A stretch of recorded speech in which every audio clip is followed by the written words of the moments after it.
ಸಚಿವರಾಗಿ ಸ್ವಕ್ಷೇತ್ರಕ್ಕೆ ಬಂದಿದ್ರಿ, ಅದ್ದೂರಿ ಸ್ವಾಗತ ಕೋರಿದ್ರು, ಏನು ಹೇಳ್ತಾರೆ? ಖುಷಿ ಅಲ್ವಾ?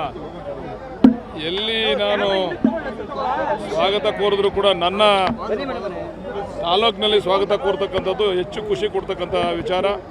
ಈ ಜನಗಳ ಪ್ರೀತಿಯ ಋಣವನ್ನು 5 ಬಾರಿ ಶಾಸಕನಾಗಿ ಮಾಡಿದ್ದಾರೆ ನನ್ನನ್ನು. ಆ ಋಣನ ತೀರ್ಸೋಕ್ಕೆ ನಾನು ಎಷ್ಟು ಕೆಲಸ ಮಾಡಿದ್ರು ಕೂಡ, ಅಭಿವೃದ್ಧಿ ಕೆಲಸಗಳನ್ನು ಮಾಡಿದ್ರು ಕೂಡ ಸಾಲೋದಿಲ್ಲ. ಆದರೂ ಕೂಡ ಶಕ್ತಿ ಮೀರಿ ಇವತ್ತು ನಮ್ಮವರೇ ಮುಖ್ಯಮಂತ್ರಿ ಇರೋದ್ರಿಂದ ಶಕ್ತಿ ಮೀರಿ ಈ ಕ್ಷೇತ್ರದ ಅಭಿವೃದ್ಧಿಯನ್ನು ಮಾಡಲಿಕ್ಕೆ ಖಂಡಿತ ಪ್ರಯತ್ನ ಮಾಡ್ತೀನಿ.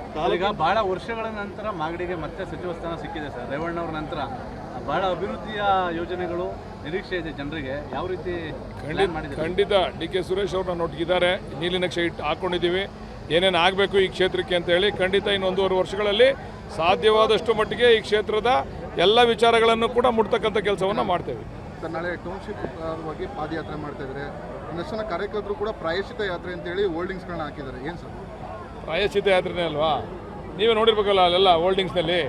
ನಾಳೆ ನಾವು ಆ್ಯಡ್ ಕೂಡ ಕೊಡ್ತಾ ಇದ್ದೀವಿ, ಪತ್ರಿಕೆಗಳಲ್ಲಿ ಆ್ಯಡ್ ಕೂಡ ಕೊಡ್ತಾ ಇದ್ದೀವಿ, ಯಾರ್ಯಾರ ಕಾಲದಲ್ಲಿ ಏನೇನಾಯಿತು ಅಂತ. ಯಾರು ಈ ಒಂದು ಯೋಜನೆಯನ್ನು ಜಾರಿಗೆ ತಂದರೂ ಅವರೇ ಇವತ್ತು ಪಾದಯಾತ್ರೆ ಮಾಡ್ತಾ ಇರ್ತಕ್ಕಂಥದ್ದು ದುರದೃಷ್ಟಕರ. ಅದರಿಂದ ದಯಮಾಡಿ ಅವರು ಬರೀ ರಾಜಕೀಯವಾಗಿ, ನಾನು ರೈತರು ಪಾದಯಾತ್ರೆ ಮಾಡಿದರೆ ನಾನು ಅದನ್ನು ನಮ್ಮವ್ರು ವಿರೋಧ ಮಾಡ್ತಿರಲಿಲ್ಲ, ಅಥವಾ ಸಂಘಟನೆಯವ್ರು ಪಾದಯಾತ್ರೆ ಮಾಡಿದರೆ ವಿರೋಧ ಮಾಡ್ತಿರಲಿಲ್ಲ. ಒಂದು ಪಕ್ಷದವರು ಯಾರಾದ್ರೂ ಜಾರಿಗೆ ತಂದ್ರೆ ಅವರೇ ಪಾದಯಾತ್ರೆ ಮಾಡ್ತಾವ್ರೆ ಅಂತಂದರೆ ಅದಕ್ಕೆ ನಾವು ಪ್ರಾಯಶ್ಚಿತ ಯಾತ್ರೆ ಅಂತ ಕೊಟ್ಟಿದ್ದೀವಿ. ಅವ್ರು ಮಾಡಿದಂಥ ಪಾಪಕ್ಕೆ ಪ್ರಾಯಶ್ಚಿತಕ್ಕೋಸ್ಕರ ಪಾದಯಾತ್ರೆ ಮಾಡ್ತಾವೆ.